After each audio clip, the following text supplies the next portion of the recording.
Fondi mill-eko kontribuzzjonijiet imħallsa mit-turisti ntużaw għal Hyperbaric Unit ġdid ta' 1.2 miljun euro f'għawdex sabiex jitejjeb is-sigurezza ta' dawk illi jżuru l-gżira biex jozzu fil-waqt li jiffaċilita wkoll diversi servizzi mediċi għal pazjenti fl-Isptar Ġenerali ta' Għawdex.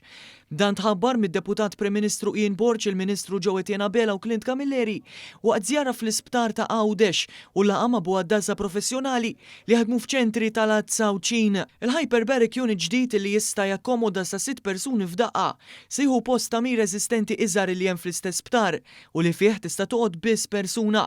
Dan l-investiment se jżid il-kapaċità għal diversi servizzi mediċi inkluż it-trattament ta' emerġenza għall-addasa li jsofru minn decompression sickness kif ukoll terapija oħra li jingħataw lil pazjenti oħrajn f'Għawdex.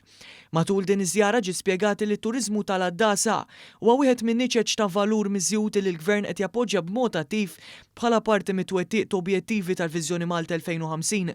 B'Għawdex huwa ċentru importanti għal dan il-għanek kif destinazzjoni li qed tattira ħafna qaddasa minn madwar id-dinja. Il-kiri fit-tul tal-Hyperbaric Unit il-ġdid fl-Isptar Ġenerali ta' Għawdex huwa wieħed minn diversi proġetti finanzjati mill-kontribuzzjonijiet ambjentali imħallsa mit-turisti li jżuruna. Fost il-proġetti li qed isiru f'dawn il-kontribuzzjonijiet hemm riġenerazzjoni tal-pjazza ta' Abu Ġibba.